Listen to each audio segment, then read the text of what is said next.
Good morning, students. Today we will start with the very important topic in regard to your exam, board exam, as well as your NEET exam.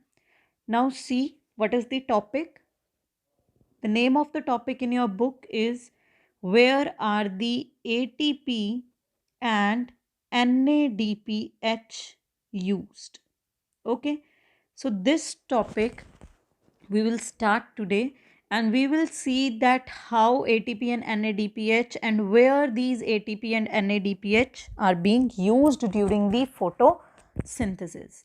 Now, my dear students, first of all, we have studied, I have discussed with you the mechanism of photosynthesis. Basically, the photosynthesis, it includes two steps: light reaction as well as the dark reaction.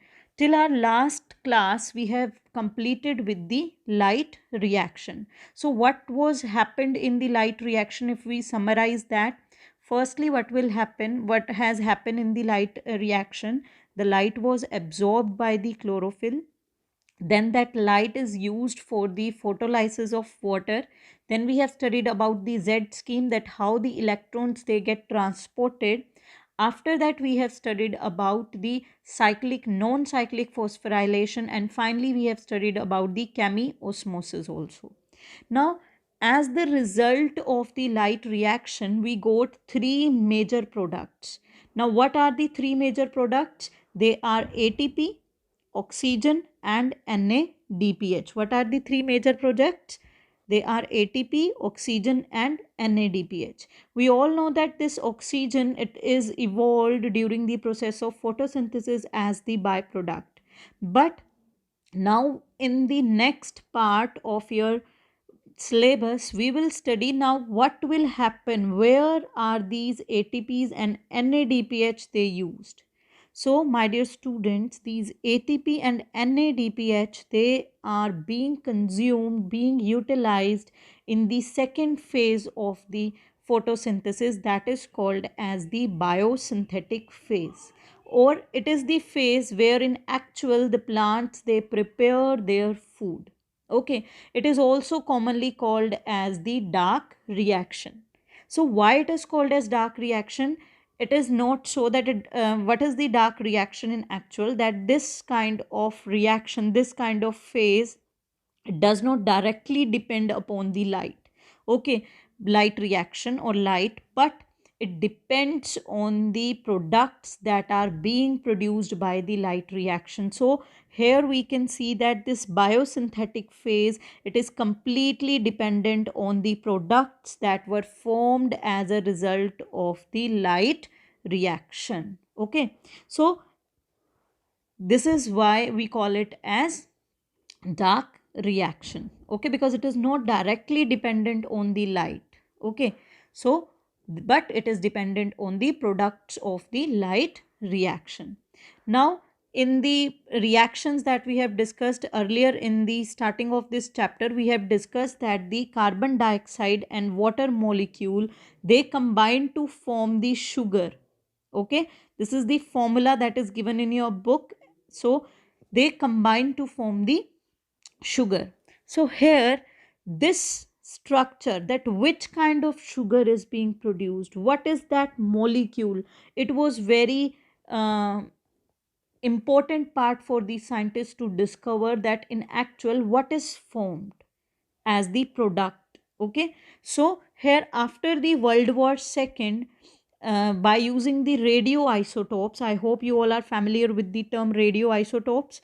So to give the one of the important application of radioisotope was taken, and it was performed by a scientist called as Melvin Calvin. Okay, so he used the carbon dating process, he used carbon 14 isotope of carbon, and he find out that the photosynthetic plants, all kind of photosynthetic plants, they produce the first carbon dioxide fixation product as 3 carbon organic acid. उसने क्या पता लगाया Melvin kelvin ने C14 को use करते हुए, that was an radio active isotope of carbon. He use that on the algal photosynthetic photosynthesis. He study on the algal photosynthesis and discovered that the first carbon dioxide fixation product, that is 3 carbon organic acid. Now question arises over here that all plants they have this 3 carbon organic acid, that is 3 phosphoglyceric acid, or there are some kind of plants which do not form these 3 carbon organic acid, they form something else. So various experiments they were conducted. Okay, and after those experiments it was concluded that some of the plants they are having the 3 carbon product as the first carbon dioxide fixation product, the first stable product, and some of the plants they have 4 carbon product. Okay, so we have already discussed that the 3 carbon product is 3 phosphoglyceric acid that are formed in some of the plants, but some of the plants they are also forming the 4 carbon products. Okay, and that 4 carbon product is called as oxaloacetic acid. So the photosynthetic plants they are particularly divided into two phases, two parts. They are C3 plants and C4 plants. Okay, so the plants which are forming 3 carbon product, they will follow the Calvin cycle or C3 cycle, and the plants which will form the 4 carbon product as the first carbon dioxidation fixed product, first stable product, that are C4 plants, which are where the C4 cycle will take place. Now, before moving on to the detail of the C3 cycle, let's start with the primary acceptor of carbon dioxide. Now the scientists they were struggling to understand the Dark reaction and how many carbon atoms would a molecule have which for accepting or for fixing the carbon dioxide. Okay, that was a challenge. So the study was going on, and then it was found that the primary acceptor of carbon dioxide is basically a 5 carbon ketose sugar named as ribulose bisphosphate. In short, we can write it as RUBP. So it was accepted that this is the primary acceptor of carbon dioxide, and it includes 5 carbon. Now we will start with the Calvin cycle. So let's start with the Calvin cycle. Now the Calvin cycle, it is generally termed as C3 cycle. Okay, and this is why it is named as C3 cycle, because the first stable compound is 3 carbon product, that is phosphoglyceric acid. Now why it is termed as Calvin cycle? Because it was firstly discovered by the scientist named as Melvin Calvin. So that's why the cycle has given the name of Calvin cycle. Now this Calvin cycle, it is taking place in all the photosynthetic plants. जितने भी plants photosynthetic हैं, they all will include C3 cycle. This is very very important point, that जितने भी photosynthetic plants हैं, they all will perform C3 cycle. So we have already discussed that the primary acceptor is 5 carbon molecule, that is RUBP. So if we start with the 5 carbon molecule and our first product is 3 carbon molecule, we need 3 carbon molecule. Okay, so what we can do? Now we can add one more carbon to get 2 molecules of 3 carbon, that is 6 carbon. Okay, 6 carbon को बनाने के लिए already हमारे पास RUBP तो है 5 carbon. अब RUBP के अंदर अगर हम एक कार्बन और ऐड कर देंगे तो हमारा काम बिल्कुल ईजी हो जाएगा. हमारे पास 6 कार्बन कंपाउंड बन जाएगा, जिसके अंदर हमारे 3 कार्बन कंपाउंड्स आ सकते हैं. तो इसी चीज़ को एज अ प्रिंसिपल रखकर हम ये साइकिल को स्टडी करेंगे. Clear? Now see what happens. This is we will start our cycle with the RUBP, that is ribulose 1,5-bisphosphate molecule. Now we all know this is the 5 carbon molecule. It is 5 carbon molecule. So when one carbon dioxide and one water molecule, it gets added to this RUBP from the atmosphere. So as carbon dioxide is being added to 5 carbon to make it 6 carbon, the process is called as carboxylation. So the first step of Calvin cycle is carboxylation, that is addition of carbon dioxide from the atmosphere to the RUBP. Okay, so as in this 5 carbon, 1 carbon is added. Now the component that is formed is including the 6 carbon. So the first product was 3 carbon product. Okay, as we have already discussed, the first product of C3 cycle, the first carbon product of C3 cycle is phosphoglyceric acid. It is, what is the name of that? Phosphoglyceric acid. So 3 phosphoglyceric acid is formed and 2 molecules of 3 PGA is formed so that this 6 carbon can be completed. ठीक है, तो after the end of carboxylation, RUBP is converted into 2 molecules of 3 PGA, yani 2 molecules of 3 carbon atoms. Okay, now come to the second step, that is reduction step.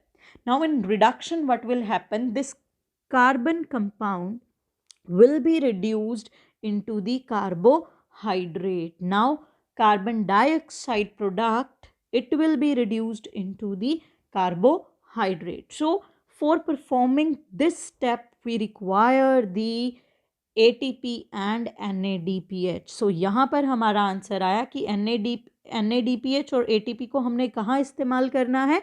For the process of reduction. Now this ATP and NADPH during the process of reduction, where carbon dioxide product is converted into carbohydrate, what happens? ADP, inorganic phosphate, and NADP is produced. Okay, so what will happen? The carbohydrate named as triose phosphate is formed after the second step, that is reduction. Now my dear students, this triose phosphate, it can be further converted into glucose, sucrose or starch as the plant it's require, and we all know that plants they store the food in the form of starch. तो ये triose phosphate आगे जाकर किसी भी form में plant रख सकता है. Okay, now this triose phosphate in the third step, that is regeneration. Regenerate होना मतलब दोबारा से बनना. जो RUBP साइकिल में यूज हो चुका था अब वो दोबारा से बनेगा ताकि ये साइकिल कॉन्टिन्यूसली मूव ऑन होती रहे. So that step is called as regeneration. So now for the regeneration of ribulose 1,5-bisphosphate, we require one more ATP over here. We will require one more ATP over here because energy चाहिएगी ना. regeneration में energy हमें कहाँ से मिलेगी? ATP से मिलेगी. So if we think of this complete cycle for one carbon dioxide molecule, what we require? We require यहाँ पर एक 3 PGA के लिए एक ATP, तो 2 3 PGA के molecules बने थे, तो 2 ATP यहाँ और एक ATP यहाँ. टोटल कितने ATPs यूज हुए एक साइकिल में? 3 ATP and 2 NADP.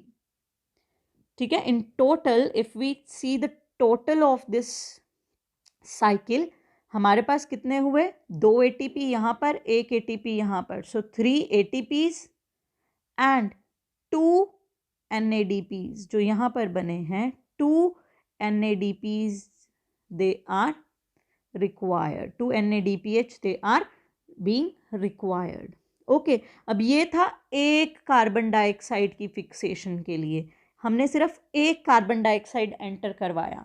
अब ग्लूकोज की अगर हम बात करते हैं, अगर हम देखते हैं कि हमें ग्लूकोज चाहिए तो ग्लूकोज के लिए कितने कार्बन एटम्स चाहिए? 6 कार्बन एटम्स चाहिए. So what we have to do, ये साइकिल हमारे पास 6 टाइम्स रिपीट होगी तब जाकर हमारे पास ग्लूकोज मॉलिक्यूल बनेगा एक. तो एक कार्बन के लिए अगर 3 ATP और 2 NADPH रिक्वायर्ड हैं, ओके, अगर एक कार्बन के लिए 3 ATP और 2 NADPH रिक्वायर्ड हैं, तो अब अगर आपसे कोई पूछे कि 6 कार्बन मॉलिक्यूल्स के लिए कितने एटीपी और एनएडीपीएच रिक्वायर्ड होंगे, सो 3 कितने साइकिल्स के राउंड चाहिए, 6, आंसर विल बी 18। एटीपी कितने चाहिए, 18। और अगर हम एनएडीपीएच की बात करें तो एक कार्बन के लिए 2 एनएडीपीएच यूज हो रहे थे, तो 6 साइकिल्स में कितने यूज होंगे, 12। ओके, सो ये आपको बैलेंस शीट भी पता होनी चाहिए कि कितने एटीपी एक ग्लूकोज को बनाने में यूज होंगे।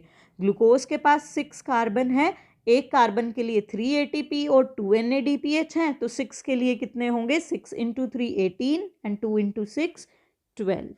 Okay, now I am providing you the hint for learning the Calvin cycle very easily. You have to just learn a word Ruby पागल टोपर। ओके, RUB से हमें क्या पता लगेगा कि RUBP is the first primary acceptor of the carbon. Okay, जो बाहर से कार्बन डाइऑक्साइड को एक्सेप्ट करेगी। 5 कार्बन था, टोटल 6 कार्बन बनेंगे।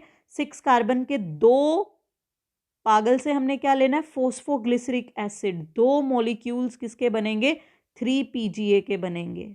Okay, and finally the word is topper. फिर ये PGA किस में कन्वर्ट हो जाएगा, ट्रायोस फोस्फेट में कन्वर्ट हो जाएगा। एंड ये ट्रायोस फोस्फेट फिर दोबारा से क्या बना लेगा, RUBP बना लेगा। तो जस्ट यहाँ से आप लर्न कर सकते हो इस पूरी साइकिल को। So that was all about the C3 cycle. In our next video, in our next day, we will study about C4 pathway. Thank you. I hope आपको ये cycle समझ में आ गई है. Now, after watching this video, you will read the same topic from your book. Thank you.